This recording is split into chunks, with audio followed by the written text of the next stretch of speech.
하죠. 우리 여기에서 원래 이렇게 완성이 되면 오일실의 부착관계 한번 소개를 해드렸던 부분일 텐데, 오일실 부착관계는 오일실이 들어가게 되면 무조건 사용할 수밖에 없다라는 식으로 여기 구석에다가 부여를 하는 걸로 기억을 해주셔야 됩니다. 근데 한 가지 아셔야 될 게, 여기는 규격에서 드러나는 형상대로 가주셔야 되는 거죠. 뭐 일단은 보시게 되면 규격집 오픈하시고 컨트롤 F, 오일실 부착관계 봐주시게 되면 이런 영상.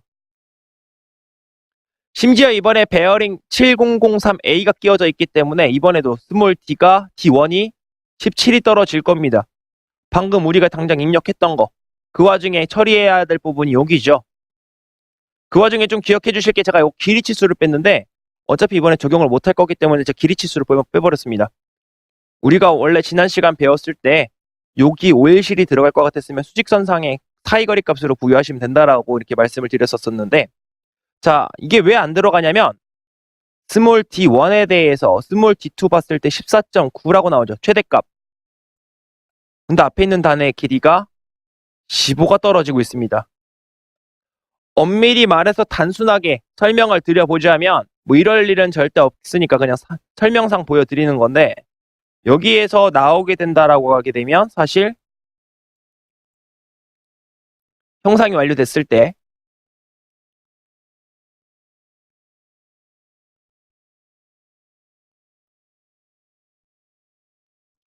14.9 하고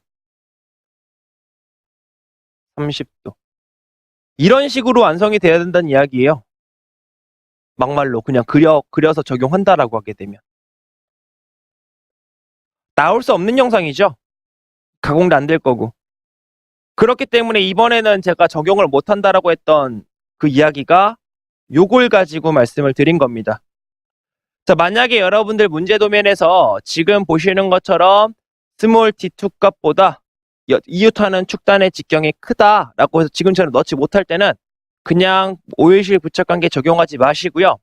회전 돌리신 다음에 못따기 하나만 좀 추가로 부여해 주세요. 1 곱하기 45도 C1로 주서에 있는 거. 그러면 해결이 되실 겁니다.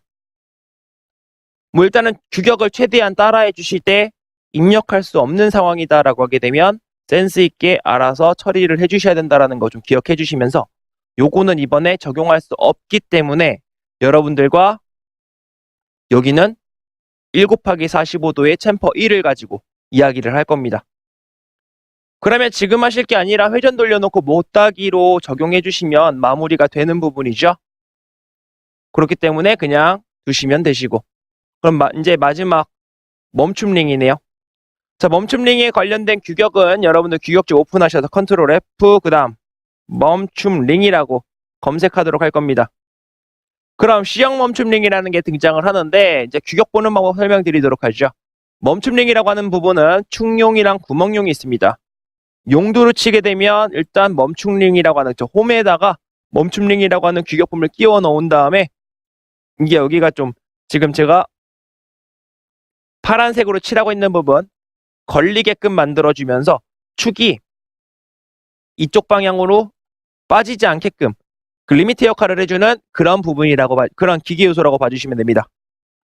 그럼 여러분들이 멈춤링을 그리실 일은 없겠지만 지금 작업하고 있는 게 멈춤링이 들어갈 홈을 파줘야 되는 그런 이야기고요. 저런 식의 구조를 가지고 있는 게 구멍용과 충용 따로따로 있다라는 거죠. 대신에 우리는 지금 충용을 가지고 이야기를 할 거고요. 어차피 규격을 찾는 거는 구멍용이나 충용이나 같습니다. 충용 찾을 줄 아시게 되면 구멍용은 자연스럽게 찾을 수 있으실 거니까 그냥 봐주시면 되고, 찾는 방법은 이렇게 찾으시면 됩니다.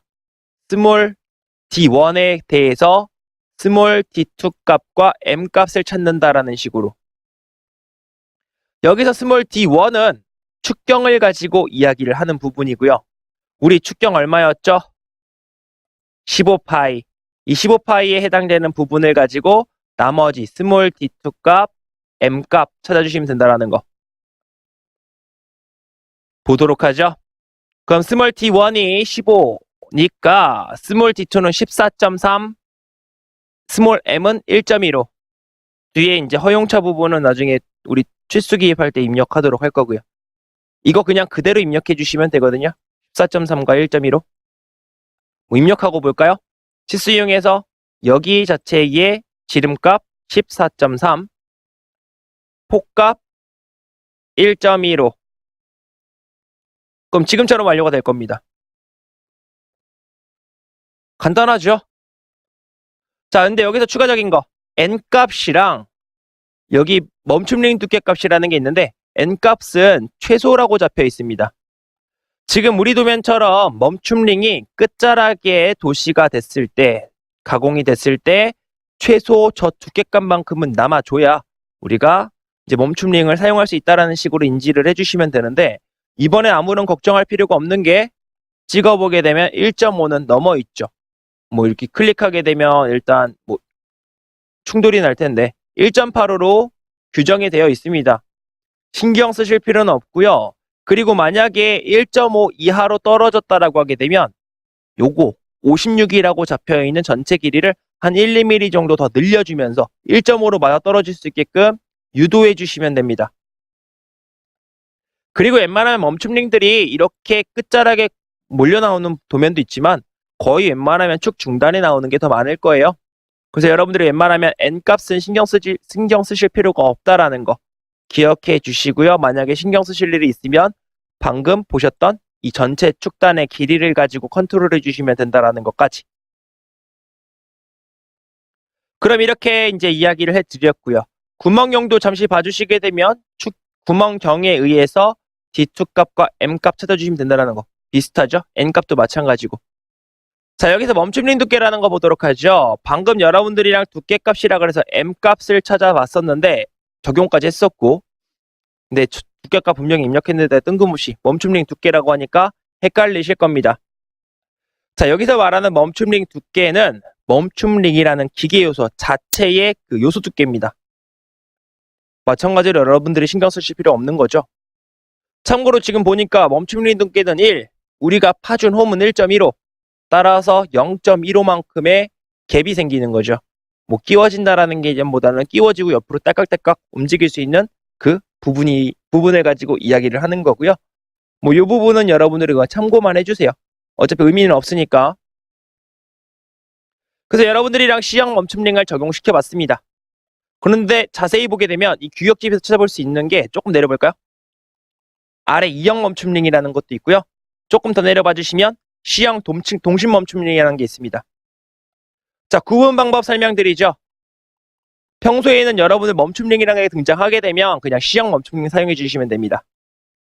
근데 E형 멈춤링 나왔을 때는 어떻게 봐주시면 되냐면 여러분들 문제 도면에서 다른 도면이긴 한데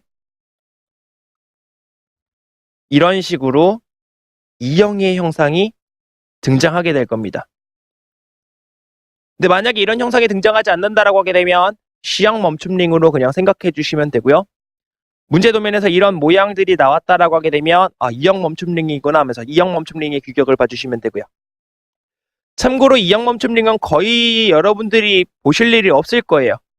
지금 이 클램프에 관련된 도면이긴 한데 여기 E형 멈춤링 적용된 것도 사실 여기에 고정을 위한 핀이 빠지지 않도록 핀에 파져서 잡혀 있는 거거든요. 크기를 따졌을 때 그 우리가 축직경 뭐 아니면 핀의 직경에 의해서 이제 멈춤링을 사용 용도에 따라 좀 따로 부여한다라고 생각해 주시면 되는데 크기 순으로 제일 작은 직경의 분류에 속하는 게 E형 멈춤링입니다.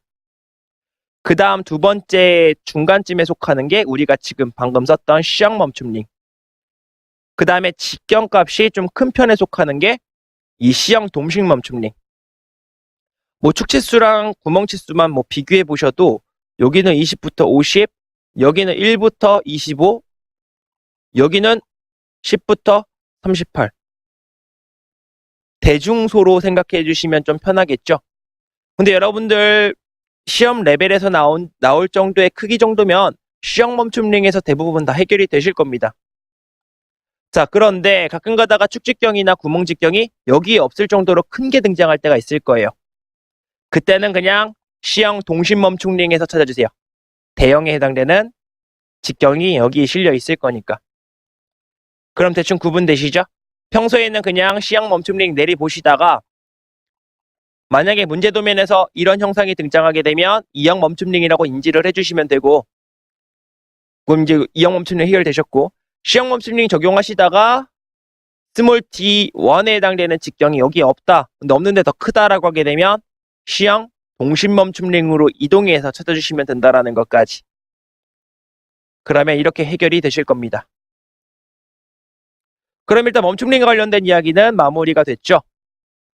그 와중에 이제 여러분들한테 소개해드릴 거 추가적으로 여러분들한테 이렇게 말씀드렸을 겁니다. 초반에 여기 직경이랑 멈춤링 기준으로 반대편 직경, 멈춤링 기준으로 좌측 우측 직경이 같다라고 이제 유도를 해달라고 이야기를 했는데, 자, 이건 같을 수밖에 없는 게, 만약에 빨간색 직경보다 지금 파란색 직경 부분이 크다라고 하게 되면 형상 자체가 이렇게 떨어질 겁니다.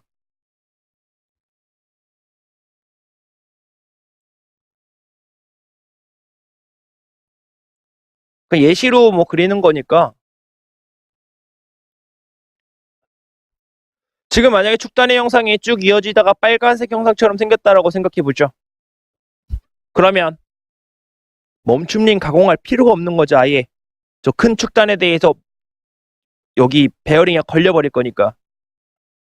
반대로 축단이 작다라고 생각해 보죠. 무슨 꼭다리 달려있듯이.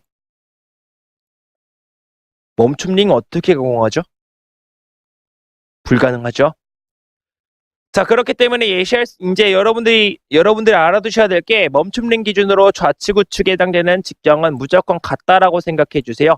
그래서 이 가공 방식이 어떻게 들어가냐면 15파이로 그냥 선반에 물려서 쭉 가공을 해버린 다음에